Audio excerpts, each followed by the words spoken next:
Sometimes I wonder what I'm doing with myself. Nothing I could do about it.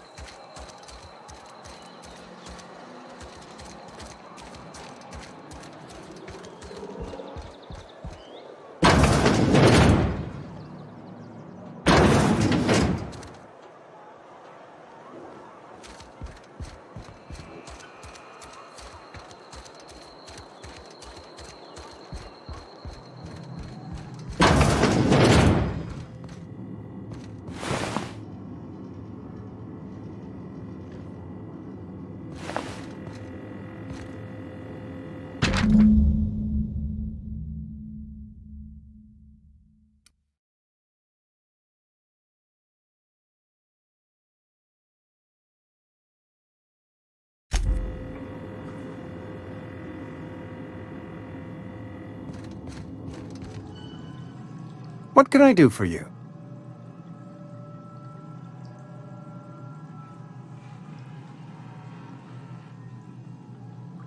You know about Eugene? How? Then, you know Phyllis suggested selling off Eugene's gold teeth. I didn't approve of the idea then, and I don't approve of it now. Eugene's golden teeth were a family heirloom, representing 3 generations of poor dental hygiene. He took them to his grave.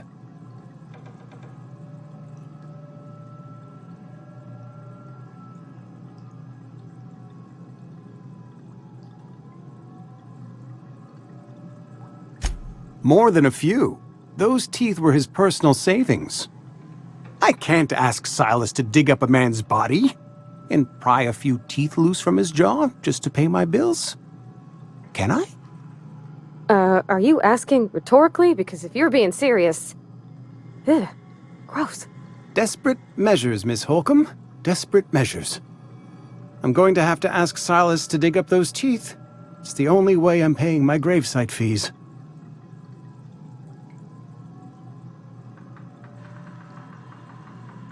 Here you are. Gravesite papers affixed with my signature and an IOU.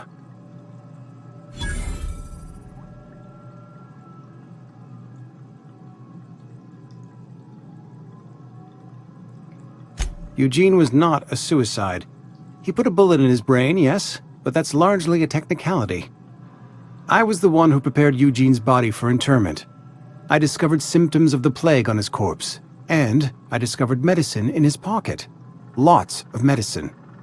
Eugene overdosed on adrenatime, which is known to cause psychosis and paranoia as possible side effects. The paranoia drove him to take his own life. It's a miracle of bureaucracy. If Eugene's death were filed as a suicide, we'd all pay the price for his crime. We can all thank our lucky stars that young Eugene was hopped up on medication and suffered its predictable side effect. I included it all in my official report. I'd like to think I saved Edgewater a great deal of money. We never could have paid the fines associated with a suicide.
When I was Thank the law.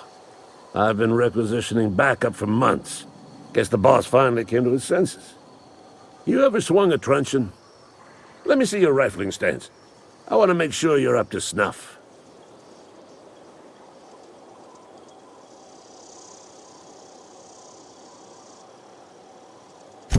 told Silas I'd pay my dues if he agreed to join the resistance.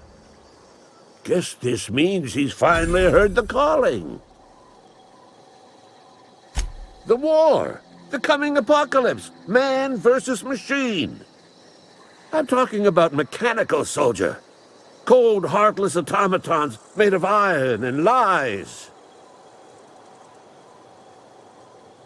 Just my luck. I ask for backup and the boss sends me one of them simple folk. All right. Listen real close. Auto-mechanicals. Creatures forged in the fires of malevolence. I seen them over by the old power plant. Clattering about. Firing at the birds. Orchestrating their uprising. When the swarms of mechanicals come clanging on over that hill, where will you be? Cowering beneath your cot? Or standing, shoulder to shoulder with the resistance?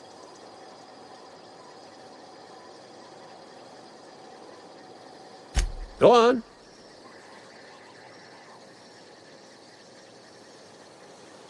You ever seen the way a mechanical just stands there? Just looking at you, scanning you with its murderous oculars. Pray to the law that you never do. A mechanical never forgets the face of its enemy. First they will rob us of our jobs, and once they have taken away our livelihoods, they will take away our very lives.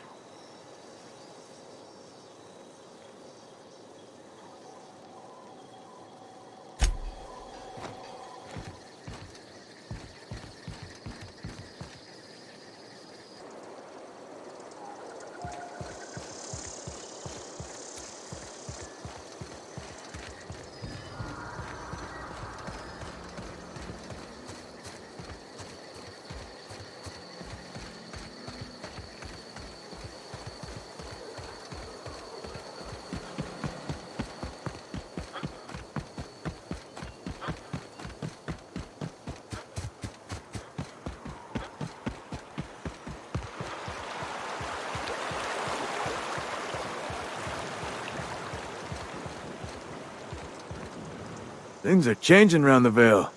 Don't matter much to me, though. Graves still need filling.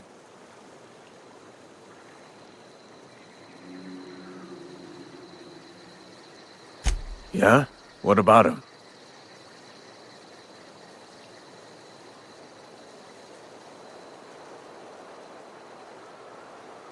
Yeah. Funny thing, Eugene's body ain't where it's supposed to be. The night we was supposed to commend his body to the earth, I had his grave all dug up and ready, right? And so I thought, I'll just rest my eyes a bit. When I woke up, his body was gone. Spirited away. Vanished. The footprints nearby suggested that Eugene was stolen by marauders. Or he rose from the dead.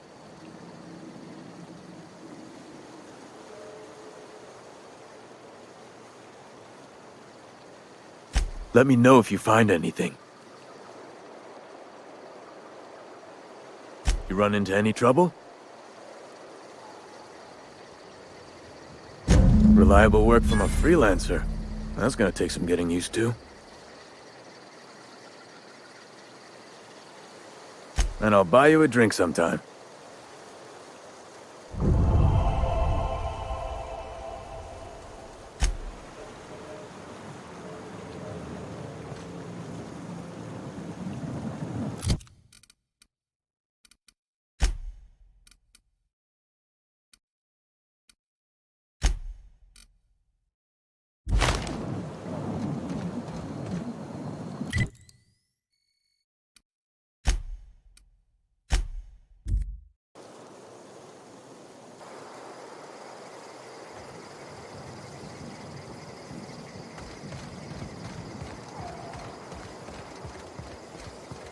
Is this your ship?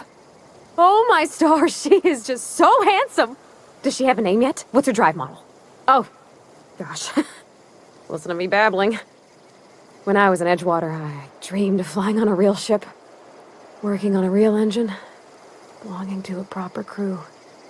I'm the only decent mechanic Edgewater's got, but every time I think of going back, I get this sinking feeling.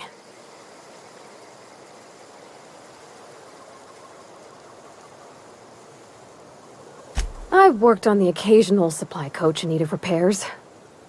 Once I built a little model craft out of spare parts, but Mr. Thompson found out and I had to take it apart. I want to ask you something, and you can say no. But can I come with you? I could tend to your engine. I know my G-valves from my catalyzers, and I can keep your ship singing. And if you ever need a pair of eyes watching your back, I can do that too. What do you think?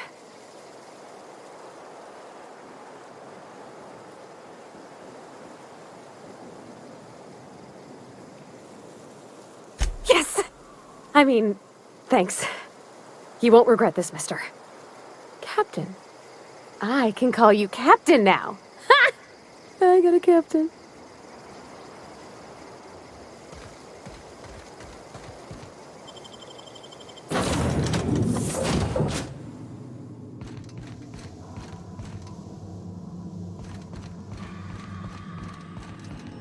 Captain, I have detected that Edgewater's power supply is now optimal. I applaud your willingness to invest your time in the local community. What can I do for you, Captain? Do you know how to install a power regulator? Outstanding, Captain. Your aptitude for engineering will prove invaluable in the event of another catastrophic engine failure. Our engine room is located behind you. Across the cargo bay, up the ladders.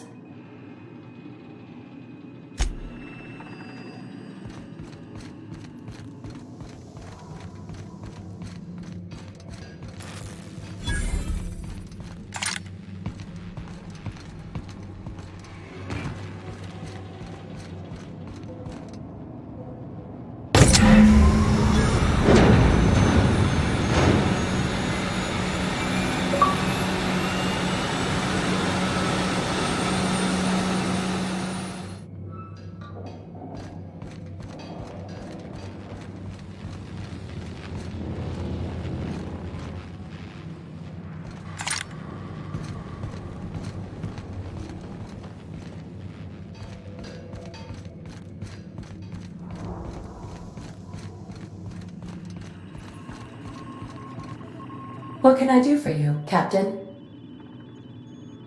All systems are operating within acceptable parameters. I am prepared to bring the unreliable into low-altitude orbit. This should prove an adequate test of our flight capabilities.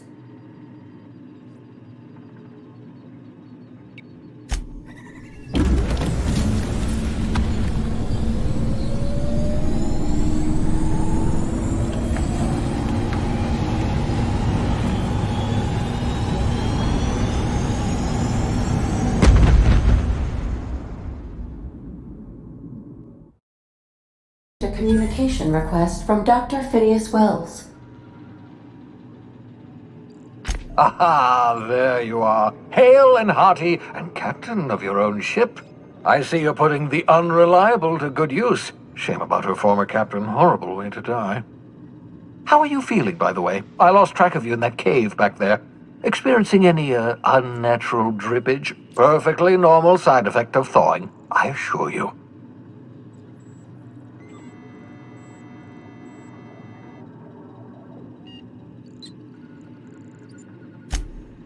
Oh, that, yes, that's probably permanent. I wouldn't worry about it, though. I'm sure you're fine. What you saw in Emerald Vale is happening all across the colony. Food shortages, lack of supplies, and basic necessities. We're dying. The chairman, the minister, and all their lackeys on the board are to blame. The Hope has some of the brightest minds Earth ever sent us. If we can revive the Hope's colonists, they can help us undo the board's mistakes. They can help us set things right. You need to get to Stellar Bay on Monarch. I have contacts there. They'll help me, help us, find the chemicals to revive your fellow colonists. Gladys Kelly, lovely woman, runs a cozy little black marketing outfit on the Groundbreaker. She can get you a nav key to land on Stellar Bay.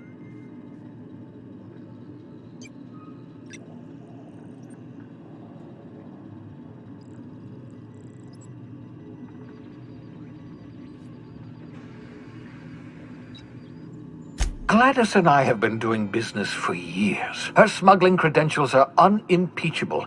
If anyone can get you a key to Monarch, it's her.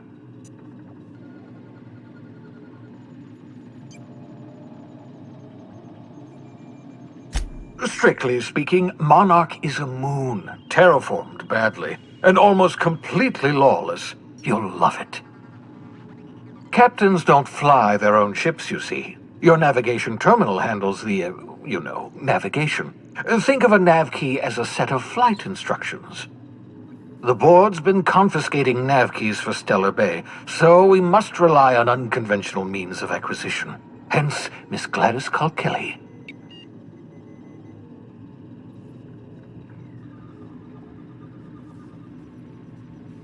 In theory, I suppose you could land your ship in Cascadia, and in theory, I suppose you might survive the experience.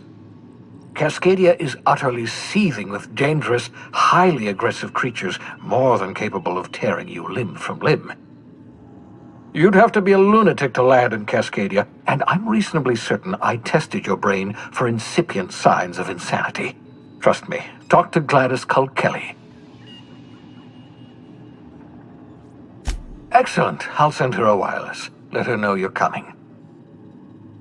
By the way, I gave Captain Hawthorne a disguise apparatus of my own design, cutting-edge technology years ahead of its time. I call it the holographic shroud. I'm sure it will prove remarkably useful to you. You'll find it in the captain's quarters.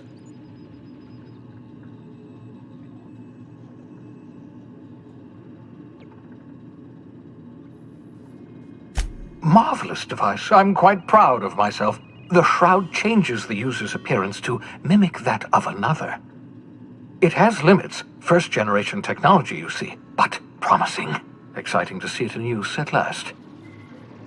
Very simply, the holographic shroud uses biometric information contained on standard identity cartridges to generate a holographic projection around you.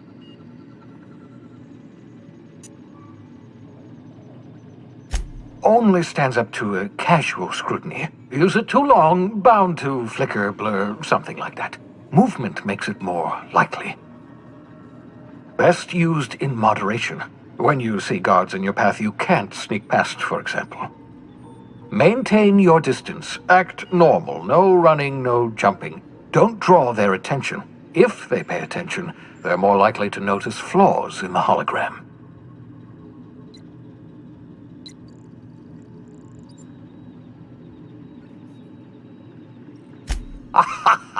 A change of clothes. What is this? Some old spy serial? What inattentive and brainless guard would be fooled by such a shabby disguise? The holographic shroud masks not only your clothes, but your face and fingerprints. It modulates your voice and sweetens your breath.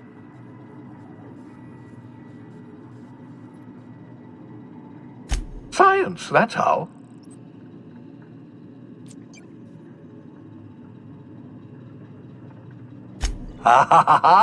The beauty is they don't expect it. The shroud is the only one of its kind. We humans have a tendency to overlook the unexpected. Activate the disguise, walk past someone. What do they see? A figure dressed like a fellow employee. Don't act odd. They won't focus on you. Excellent. I'll contact you once you've found a way to get to Stellar Bay. If you have any questions, come see me in my lab. And remember, don't trust the board. They'll try to win you over with promises of wealth and power, but it's a lie. The board's only interested in filling their own pockets. If we don't put a stop to them, they're going to run this colony to the ground. Transmission ended. If you are ready to depart, please select a destination on your navigation terminal.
Want to be a brand new you? Try out our respecification machine.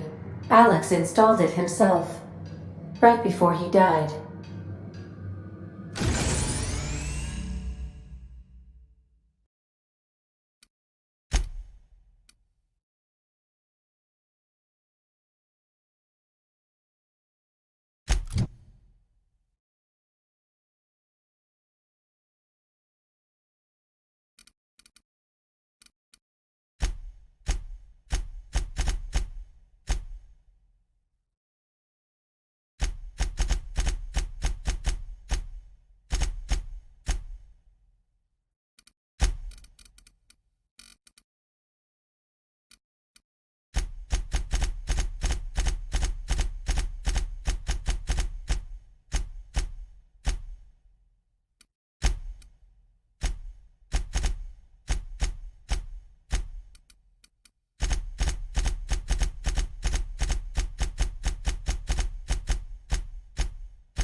Sorry, am I in your way?